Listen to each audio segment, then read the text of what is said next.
Yan, hello guys, meron na naman tayong lulutuin ngayon. Simpleng luto lang po ito guys, lutong bahay ni Nay Janet. Ito po alugbati. Meron tayong natira na pinirito. Lagyan lang natin ng alugbati, sibuyas, dahon at saka sili. Yun lang po kasimple guys. Yummy na po ito guys. Healthy. Naglagay na tayo ng tubig. Lagyan na natin yan ng asin. Yan, maglagay tayo ng asin, kunting asin. At saka kunting bitsin. Yan lang po. Takpan muna natin. Hintayin natin na kumulo.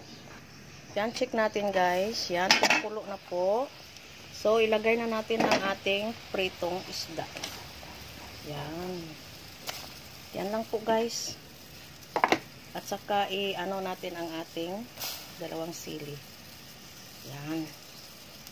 So, hindi natin masyado yung isda natin kasi ayaw natin na madurog. Ilagay na natin ang ating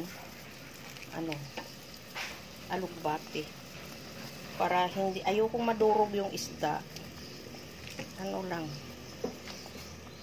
Just right lang yung niya. Yan. So, hintayin natin na kumulo siya. Para hindi natin masyadong guys, kasi malata siya or malanta. Ayoko nang malanta na gulay. Pang lang ito guys, prito na nilagyan natin ng gulay. Yan. So ilagay na natin ang ating sibuyas, dahon. Yan lang po. Yan lang kasimple guys, simple lang ito. Prito na natira natin. Tapos, nilagay natin sa mainit na tubig. Lagyan ng gulay. Okay na yan. Okay na siya. May prito na tayo. May gulay pa tayo. Yun, healthy pa tayo pagkakain natin sa atin. May sabaw na tayo.